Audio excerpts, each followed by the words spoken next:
A highly anticipated political event will take place on October 18 in China, the 19th Chinese Communist Party (CCP) Congress. The CCP holds such a party congress every 5 years and announces its top leadership for the next 5 to 10 years, which in turn will signal the direction of China's policies and their implications to the rest of the world. Observers are paying particularly close attention to the 19th Party Congress because it's widely expected this gathering may become a coronation event for China's President Xi, who has every intention to remain at the top of China's political structure for many years to come. How Chairman Mao established leadership. Communist China is not a democracy, so the Chinese people have not voted for their national leaders since 1949. As an authoritarian regime ruled by the Communist Party, the leader of the Communist Party and the head of state has always been the same person. Like ancient Chinese emperors, Chairman Mao picked his two successors when he was still alive.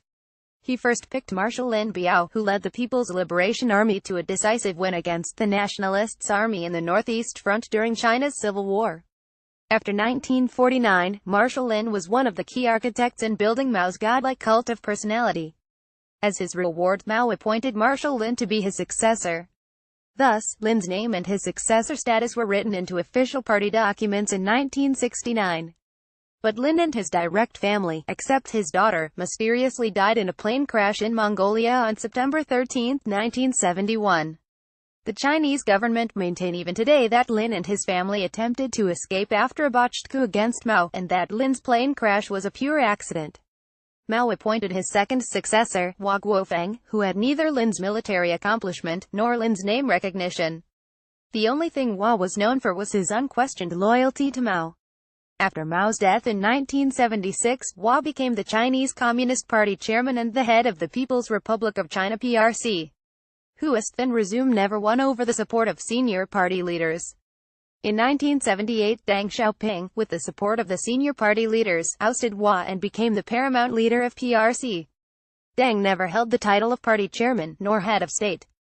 But everyone in China knew that Deng was the one in charge from 1978 to the early 1990s. Deng Xiaoping's succession tradition. Initially, Deng followed Mao's example in selecting his own successor. Deng's first pick was Hu Yaobang, who implemented a series of political and economic reforms that opened China's door to the outside world and revived China's economy. His liberal policies caused resentment among powerful senior leaders and he was forced to resign as the party general secretary in 1987. Hu's successor was Zhao Ziyang, who continued many of Hu's reform policies. Zhao was sympathetic to student demonstrators in Tiananmen Square in 1989. After the demonstrations, Deng purged Zhao and put Zhao under house arrest for the next 15 years. Seeing the old succession method fail several times now, Deng came up with a new plan: let the current leader choose his successor's successor. The current leader can't choose his own successor, avoiding the dominance of power and the dictatorship. But the current leader can choose his successor's successor, so the next leader needs to share power with the selected prince. Following Deng's plan, each generation of new party leader head of state usually occupied the top of power structure for 2 terms, a total of 10 years. At the end of his first term, he would elevate the next leader and his key team members appointed by previous leaders into the Standing Committee of Politburo and the Politburo enlarged during the party congress. So the future leader and his team would have a 5-year on-the-job training while the current leader completed his second 5-year term. This method not only ensured a peaceful transition of power, it also ensured not a single leader would become too powerful. Xi Jinping, the rule breaker over the next several decades, Deng's plan worked well. Deng passed his power to Jiang Zemin and nominated Hu Jintao as Jiang's successor. After 10 years, Jiang passed the power to Hu Jintao after he nominated Xi as Hu's successor. At the end of Hu's first 5-year term, Hu elevated Xi Jinping to the Standing Committee of Politburo in 2007 as the heir apparent. Xi spent the next 5 years by Hu's side until it was his turn to assume power as the General Communist Party Secretary and the President of China in 2013. Based on this succession plan, at this upcoming 19th Congress, Xi should elevate the next leader appointed by Hu Jintao and work side by side with China's future leader for the next 5 years, which should also be Xi's last term. But no one believes that will happen. All indicators show that Xi isn't ready to give up power after another 5-year term. He plans to stick around for the long term. Since he became China's president in 2013, Xi has been aggressively consolidating power into his own hands by dismantling the power structures laid down by his predecessors. He became the chief of everything.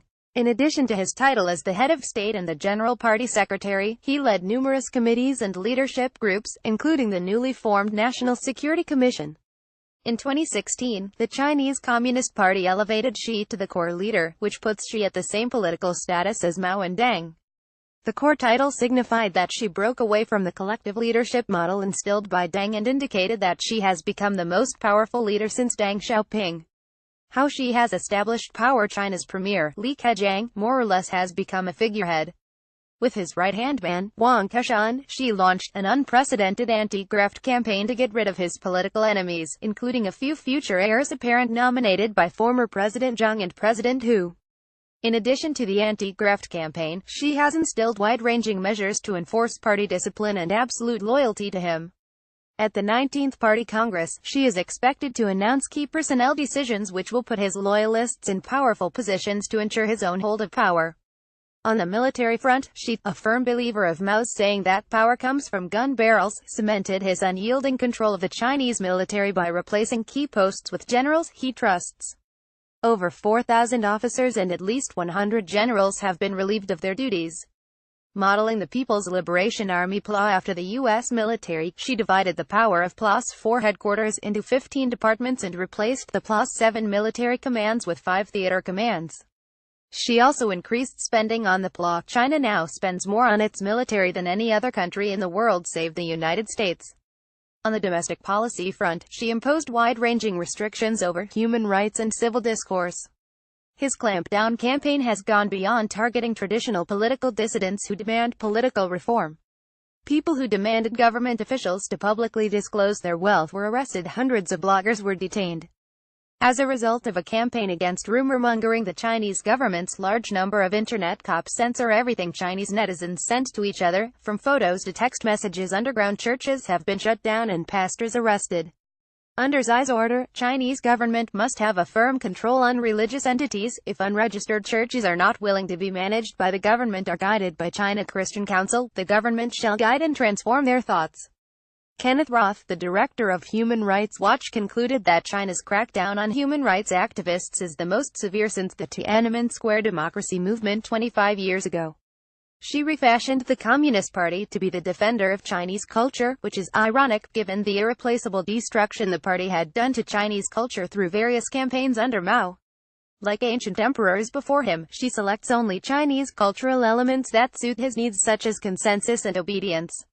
Loyalty to him is equivalent to loyalty to the party. Loyalty to the party is equivalent to patriotism to motherland. So by his definition, anyone who disagrees with him is unpatriotic to China. Absolute power corrupts absolutely. In a few days, Xi will get his wish. Not only will he be the most powerful man in China, but also he will remain in power for a long time. What's next? Some in the West are hopeful that Xi's repression in China now is simply what he needs to consolidate power. After the 19th Congress, when he has all his loyalists in place, he will return to more market-based reform. Chinese people will have more freedom, and the rest of the world will benefit too. I don't think so. Throughout history, there's never been a regime that oppressed its own people domestically, yet accomplished good for the rest of the world.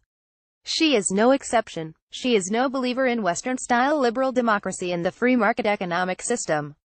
Everything he has done so far, and what I believe he will continue to do, is to create a competing model, where the CCP will continue to be the only ruling party. The government keeps the economy under its control through central planning, and people who are loyal to the party will enjoy prosperity, but those who dare to dissent will be crushed ruthlessly. Through his massive international aid programs such as the One Road, One Belt initiative, Xi is exporting this model to the rest of the world as well. Under Xi's leadership, China has already established its first overseas military base. China's aggressive island building in East and South China Seas was also Xi's idea. The world, especially Western democracies, should keep a wary eye on China's new emperor.